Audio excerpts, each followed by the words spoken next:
Кешегі зұлмат жылдардың көзі тірі шежірешісі Әбдіраман Әбішұлы 1923 жылы Қызылорда облысы Қазалы ауданының Сартоғай ауылында туған. Ұлы Отан соғысының ардагері. Екінші дүниежүзілік соғыс басталып, ел басына қаралы күн туған кезінде 18 жастағы жас жігіт өз еркімен сұранып майданға аттанды. Алғашқыда Ресейдің Орынбор облысында, кейін Горький облысының Дзержинский қаласында соғыс жаттығуларын өтіп дайындалды.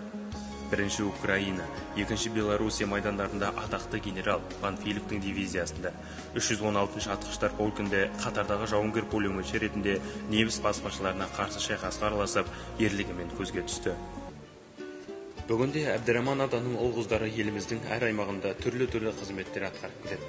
90-ды тұғыр қылған қария тазалығымен, қанағатшылдығымен қарапайым қоңырқай күй кешіп келеді. Ұл-қыздары да жақсы әкенің атағы баласына 40 жыл азық дегенді малданбай, әрқайсысы бір саланың белді мамандары атанып, немерелері жоғары оқу орындарында білім алып, еңбекке араласып жүр. Мен Әбдіраман атамның сұрапыл соғыстың басынан бастап соңына дейін қатысқан куәгерлердің бірі болып, ұлы жеңіске үлес қосқанын зор мақтанышпен айтамын. Біз Әбдіраман Әбішұлының ұрпақтары атамыздың осындай батыр болғанына мақтанамыз және оны мәңгілікке жүрегімізге сақтаймыз.